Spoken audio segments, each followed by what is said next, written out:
What's up, YouTube? Third Impact here to review Zankyō no Terror, Episode 3, and this episode has a huge emphasis on Shibizaki and totally makes you see this character in a new light. At first, he's sort of presented as this aloof genius type, but this episode we get the justification for his attitude towards his work. We just see him working around the archives, doesn't really put much effort into anything, but has an eye for the particular details.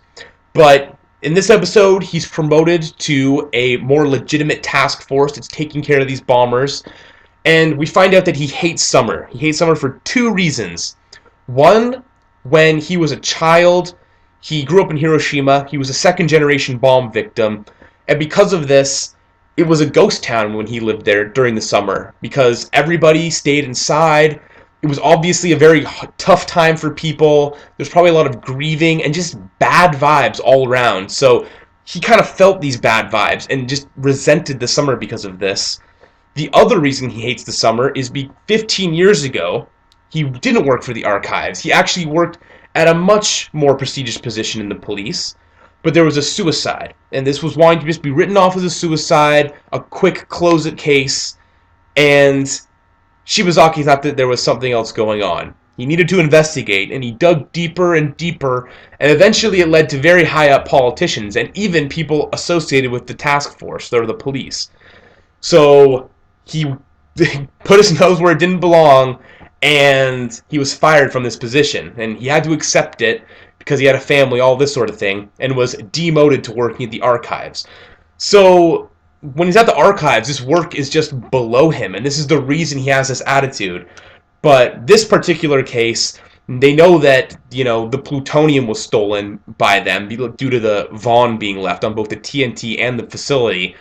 So he has this drive and this passion because of his hatred for nuclear weapons and this sort of thing. And I feel like he's really going to prove himself with this case and work his way back up. This is his perfect opportunity. So he gets a lot of emphasis this episode. We're shown a new riddle because he solved the last one, so obviously they want him to be a part of this task force. The second riddle said is, what's the building next to the house of the god who solved the riddle?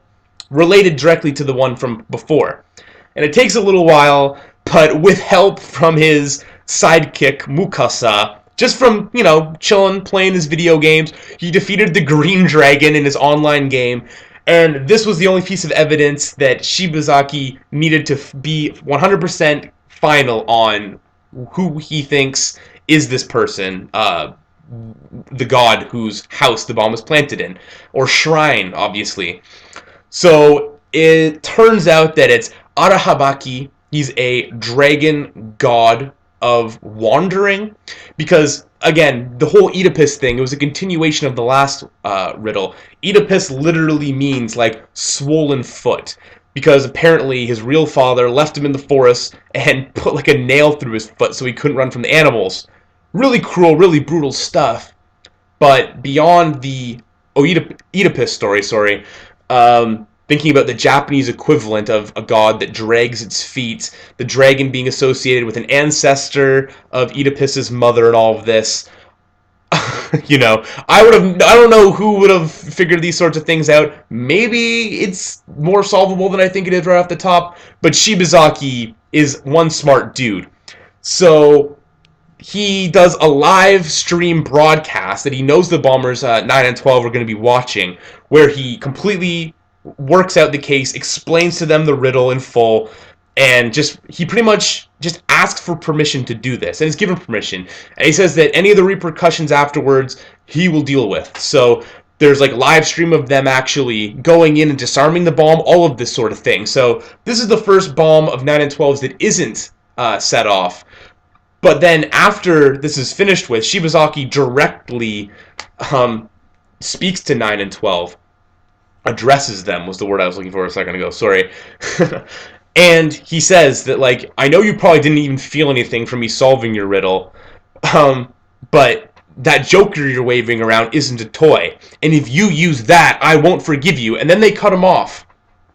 9 and 12, all they really talk about afterwards is the fact that they see people in hazmat suits that are there also disarming the bomb. So now they know, the police force, that they took the plutonium and that they have a nuclear bomb.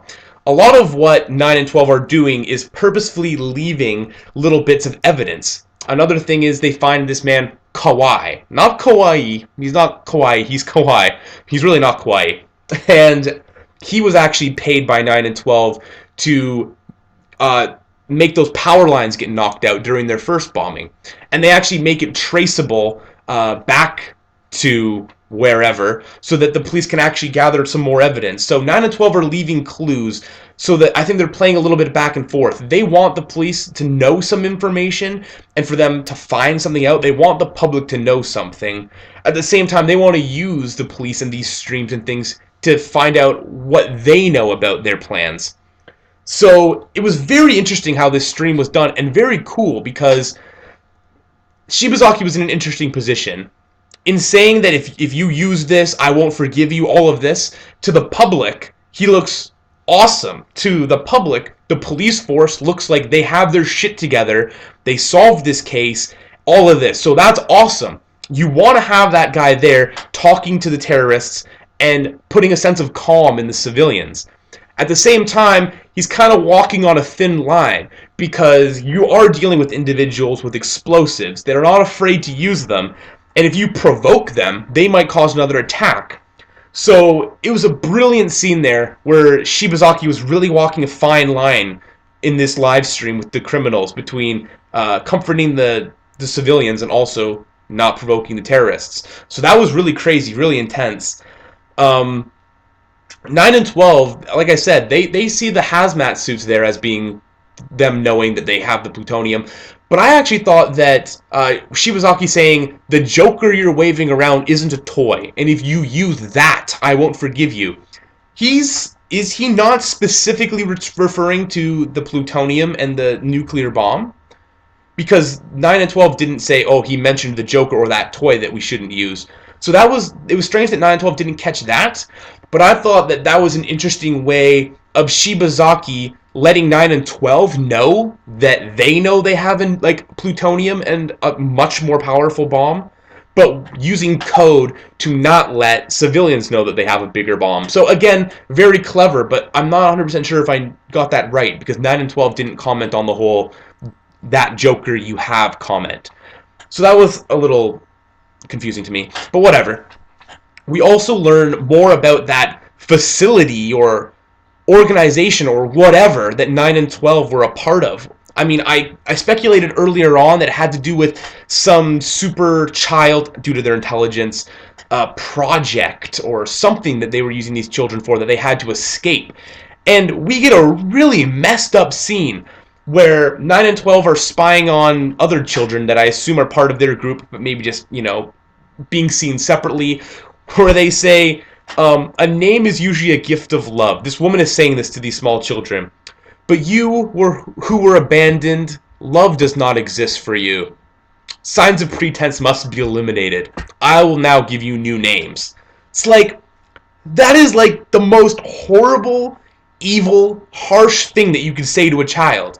Like, we don't know how deep this organization goes, what they were doing exactly, but I think it makes sense that 9 and 12 are sort of messed up and wanting a bit of light to be shone on this group, or whatever they're trying to do, because straight up just telling a bunch of children, a name is for people who deserve love. It's a gift. You were abandoned, you have no love. So, I don't know. That was just kind of floored me. I mean, that seemed exceptionally cruel. Like, they're literally just breaking these children down. So I really wanted to see more of that. And we see them, again, the scene that 9 has, the trauma of escaping, climbing that fence, and the girl with white hair being seen. You think that it looks as though she's engulfed in flames, and that this was what was traumatizing to 9. But I mean, opening song spoilers, we do see a woman with white hair in the opening theme song, so she's alive somehow? Something's going on with that. That's kind of crazy. But otherwise, I think that pretty much covers it for my episode review. I thought I was being much more concise this time, but I already seem to have made a fairly long video. One other thing that happens in this episode, Lisa finally leaves her crazy mother's house. She packs up and she's left. It seems as though she's trying to get in contact with 9 and 12. This might be difficult for her, but I'm sure she'll join up with them eventually. And just further driving home that she really is at her wit's end. She has nothing. There's more bullying stuff going on, so Lisa is pretty much going to be willing to do anything with 9 and 12 at this point, I feel, which would lead to something very interesting. But again, just a great episode for Shibizaki. Really cool guy. Maybe my new favorite character, but I still really like 12, so we're going to have to see where that goes. Hope you guys enjoyed. Please subscribe, like, comment, and I will see you guys in my next video. Peace.